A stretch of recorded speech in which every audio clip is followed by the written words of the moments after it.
But who's really sweating? Who's really, really nervous when that news comes out? Well, it's the new bankers on the block, developed market governments, though it should be you and I, the taxpayers in those countries. Because you can see a direct correlation between sovereign CDS, sovereign credit default swaps, and home country bank credit default swaps. That is, a direct correlation between the cost of insuring against default of a bank, of the banks, and the cost of insuring against default by their governments. Because those extraordinary measures that we talked about didn't just make our troubles disappear. No, they just took private sector problems and put them onto public sector balance sheets, or have created contingent liabilities that governments could yet find themselves having to clean up in the future, presumably at a time when demographic changes in the developed world are going to be making things a lot more sticky for these governments. So tax revenue is down, spending is still high, the average debt to GDP ratio in the OECD is expected to move from 73% in 2007 to about 100% in 2011. So some, like the IMF, are encouraging Western governments to repair their balance sheets. Markets are more vulnerable. They're raising the cost of capital for some governments, or they're threatening rating headwinds, which is going to make it even harder to carry these debt loads by raising interest payments and setting off sort of a downward debt spiral. Now, fearful of the speculative attacks that had grease on the ropes, many governments are being forced to cut stimulus spending sooner and more rapidly than they previously expected. While some governments really do need to develop and implement serious, credible, medium-term deficit reduction programs, I don't believe that developed market governments are on the verge of systemic default. And this is exactly the wrong time to be talking about slash and burn budget management, because it feels that a whole bunch of spending just happened too early. It was almost like we took a can of lighter fluid and squirted it on wet coals. You light it, and it gives you this initial whoosh. When that dies down, you're still left with wet coals. Right? And now you're talking about pouring more water on those coals. That's why I was encouraged to hear President Obama talk about a proposed $200 billion tax cut to businesses to help encourage job creation. Because we've also hit an interest rate floor. Right? The same is true for monetary policy. You can't lower interest rates much more than they are now. And so I was also encouraged to hear the Fed back away from its plan to shrink its balance sheet and to reverse quantitative easing. In fact, I think the Fed is doing what it needs to be doing. It's pushing on that string. And this has a lot of people concerned about inflation. But we just finished saying that we have a whole bunch of slack in the economy, enough excess capacity in the economy to accommodate even more aggressive growth without putting pressure on prices. Now, I agree that over the long term, we could have problems sopping up all this excess liquidity. And we're certainly going to have to deal with ballooning public debts. But for me, for now, the real concern is that policymakers pull back on the stimulus reins too hard and kick the legs out from beneath an economy that's barely on its feet. Because we've seen that movement before, right? It started the Roosevelt administration, 1937. Japan, 1997. For me, the real concern is that we fall into this self-defeating deflationary spiral where businesses lower prices to win sales, which only hurts revenues and further pushes off hiring, further prevents hiring. So the authorities have to keep the taps on, right? Which leads to a whole bunch of cheap money sloshing around the system, which is good, because on the one hand, it encourages people to spend. But on the other hand, it encourages investors to take their money out of cash and borrow against cheap interest rates and throw it into higher yielding assets, which raises asset prices and makes markets vulnerable to sudden collapse. As eventually, because remember, bubbles don't deflate, they burst, right? Eventually, assets run out of new buyers, and investors have to sell to pay back their leveraged positions. I mean, does this sound familiar to you? Talk about the markets having short memories. Now, in fairness, the question of whether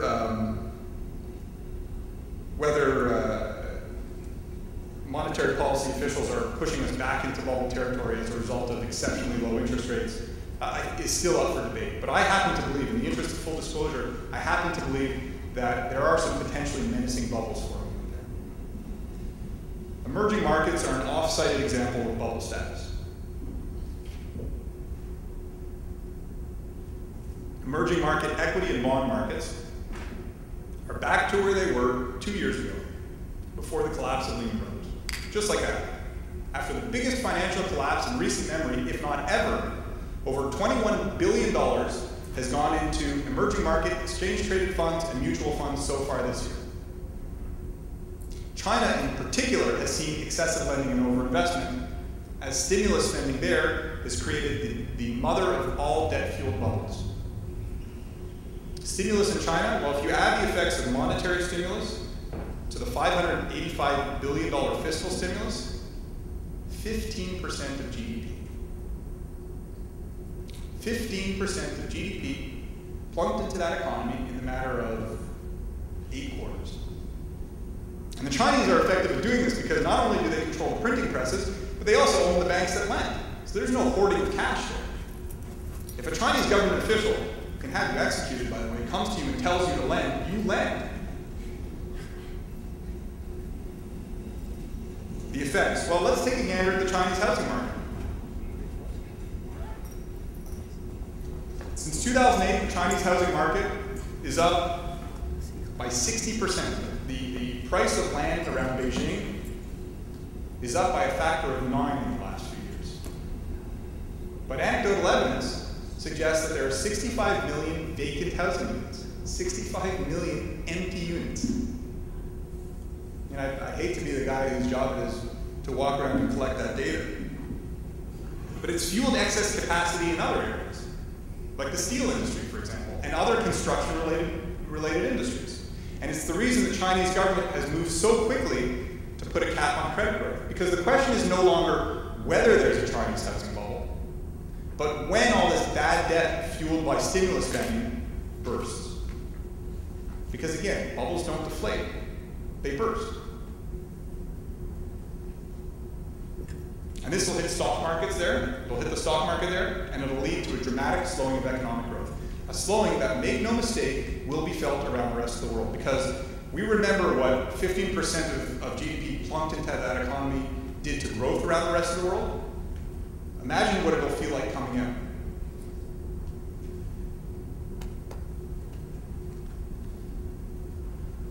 So that's kind of how I see it. We were riding high. We came crashing down to earth. We're back up. But we're still not seeing the growth we should be seeing given how far we fell.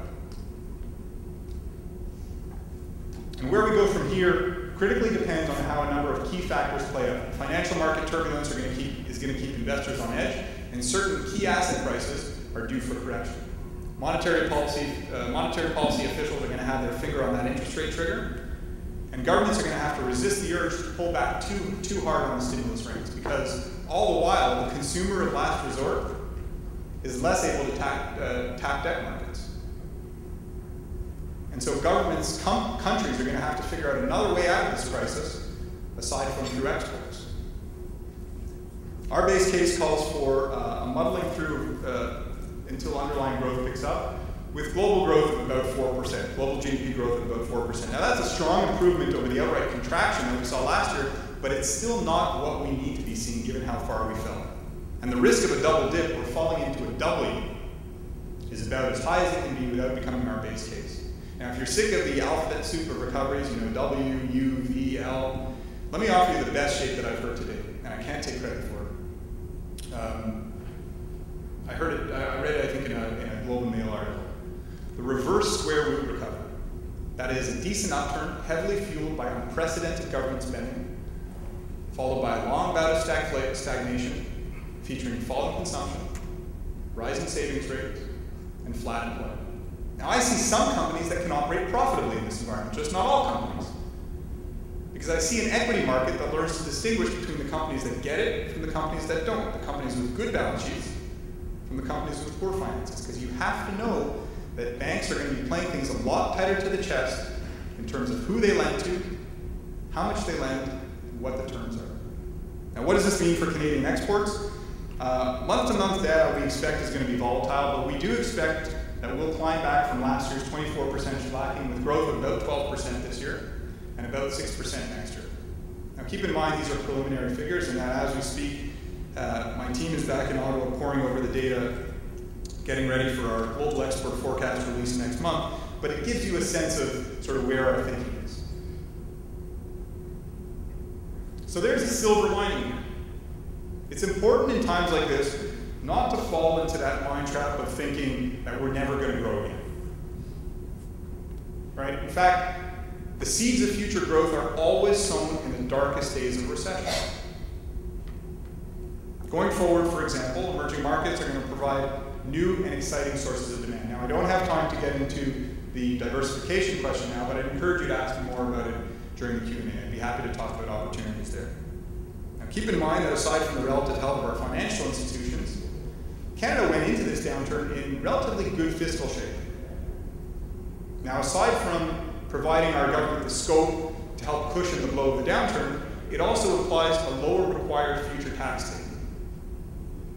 Canada's public debt metrics are the best in the G7 countries. So when you compare the required future tax take against our companies versus companies in other jurisdictions like the UK, Europe, the US, I think it definitely gives our companies an advantage. And so once the recovery does become anchored, Canadian companies will be well placed to meet the demands that are implied by just a return to trend levels alone. Because make no mistake, that time will come. We will get back to growth. And if we can manage through this critical zone, if we can manage through this in-between period, our next big challenge is going to be to accommodate that aggressive growth and to survive the recovery. So I thank you very much for your attention, and I look forward to taking your questions on the Q&A period. Thank you.